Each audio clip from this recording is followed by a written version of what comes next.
Let's say you buy a liquid cooler, and for several years, you are very happy with the performance as it cools your brush well.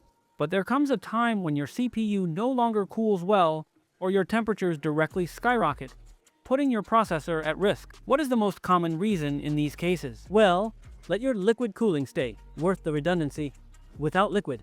And this happens because liquid refrigerations, and all of them, there is none that is spared from this, have microevaporation.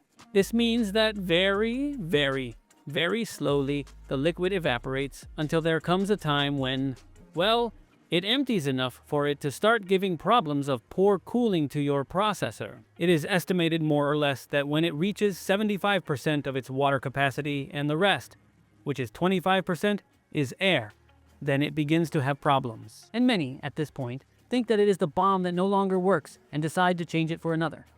Thinking is that, well, it no longer has a solution and they have to change it. But this is not the case. Everything has a solution in life.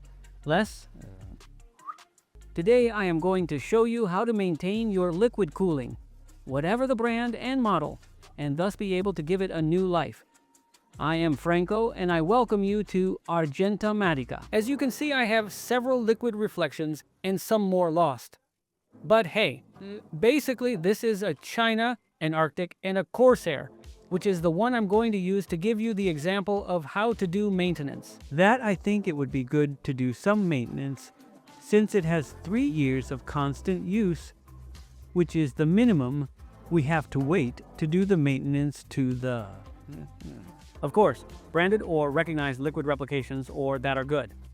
More or less it is between 3 and 4 years. Or when we detect something in particular that I am now going to tell you about. If your liquid does not cool as before, and you see that the temperatures rise too much, the first thing you have to do is check that the pump works, and that simply when you turn on the PC, you hear that the pump starts to spin. Or if it is from a silent pump, simply when you turn on, you have to put your hand on the tubes and you will feel how the water circulates, or simply with the noise you approach, and you will hear that it makes the noise of the water circulation. If you see that the pump works, well, it is very possible that it has run out of enough liquid to refrigerate as it did in the beginning, when it was new. And one of the ways is simply, we move it. Isn't it going to be heard? But if it makes a lot of noise like liquid, it is that it has already reached the minimum levels for it to start cooling badly. The liquid I recommend is this. For example, this is the Corsair, which is for liquid cooling, and that is transparent.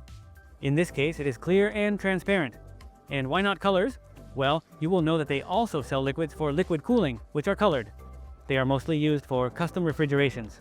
These, the AOs, the all-in-one. Having a motor not very powerful. The truth, these are not very powerful. Colored liquids have small particles that ultimately make them. That liquid is thicker, so we will be forcing the pump, and it may burn. For that reason, I recommend that you use any brand of transparent IO liquid cooling for radiators. And please don't use water. I ask you for Dalma and Janina, don't use water or any strange product because you can make your pump burn out. Always use products that are designed for that component. I remind you that I have a Telegram channel, Argento Ofertas, where every day I upload better AliExpress offers, both on technology and computer science, and also, of course, on the special coupons that come out on AliExpress. So you simply search on Telegram Argento Offers. Join and you already have access to the best discounts. But anyway, I leave you the link in the description. To unload and load the new liquid, almost all sprinklers have this part. That is where we unload and load the new liquid. Or, for example, the Corsair does not have this button. If you don't have something to unscrew in the same pump, you have something to unscrew here, which is a plug. And in this way, we are also going to take out the liquid, and we are going to load the liquid also on this side. But we're going to do it in another way that for me is the best that I'm going to show you now, which is by removing the copper block to be able to access the pump and also take advantage and see if we have to clean the internal part of the pump or where all the water circulates. For that, we are going to grab a little paper towel because we are surely going to pour a little water and also a taper. something to be able to pour the water inside. So once we have it there, we're going to start unscrewing it and unloading. Look, it's quite tight. The screws are quite hard, so patience, strength, and tranquility so as not to break anything. Once we remove all the screws, we keep it so that we don't lose any. We leave it there, and now try it with the tweezers to see if it comes out easy or not, without marking the copper part. Try to lift the copper stop. There it is. With this there, carefully, we lift it up. And there we have the inside part. Well, thank you. Simply, what we have to do is pour the coolant that has a little color. But hey, we just have to empty this little by little. Once it's empty, we're done. Which in any case, I'm very surprised by the amount of liquid it has. Check that the inside is not dirty. We can take this away. We see that it is clean, that it has nothing, so we put it back in. On the inner side of the copper block plate, I don't know if you're going to see it. There are micro channels that can be a little white, right? As if it were a hill. This is good? Is this bad? It depends on the quality of the radiator, the liquid itself, and the liquid as a whole. But if that white form, if you see something white, you have to clean it very carefully with a toothbrush, without bending any micro gutter. Because, well, that can also be that it gets clogged and does not circulate well when the pump rotates, which on one side puts water in and on the other expels it, so that it follows the general circuit of the radiator. So it's very important that this inside is also clean. I don't know if you know, but a liquid cooling of a PC works that on one side water enters, here it turns the pump and expels it through the other tube, and so it makes the whole circle of water to be able to cool. Now we simply have to fill with a lot of patience. When filling it, it is very important that the pump is higher than the radiator so that the water can flow well and fill to the top and leave as few bubbles as possible. But always try to make the pump higher than the radiator.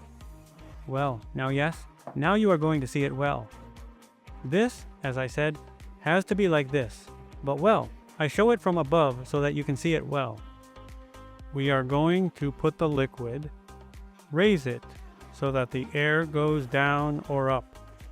There it is emptied, and we lower it again, and so on until the filling is complete. Well, once we check that he has no bubble left, 0 bubble, I had a long time. I was there shaking it for a long time, going it up, down it, until, well, there's no bubble left, and what we're going to do is fill it thoroughly. Thoroughly, there. We're going to fill it all in, everything.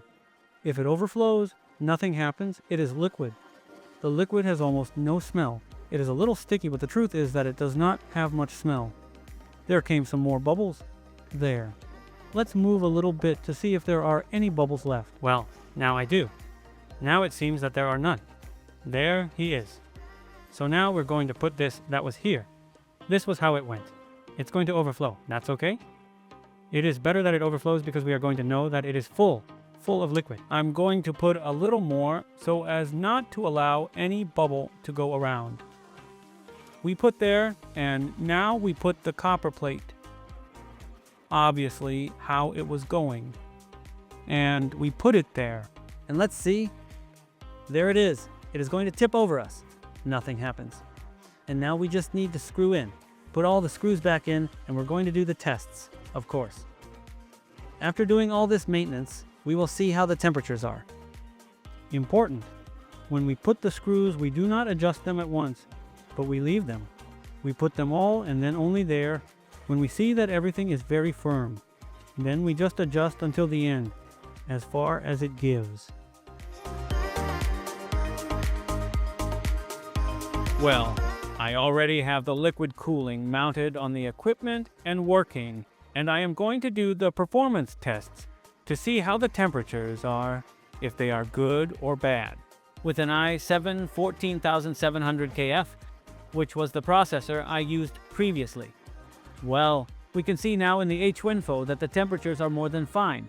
It has been about 8 minutes doing a rendering in the Cinebench.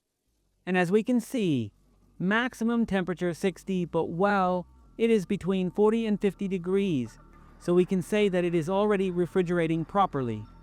Well, as you could see, the truth is that it is not that complicated. It is really not very difficult, as long as you have the products, in this case, the liquid and the tools to make it easier and not more complicated. But basically, you could see that it's very simple. So, my friends, that's it for today's video tutorial. I hope you liked it. So, here, nothing more. Without further ado, thank you very much and see you in the next video. Bye-bye.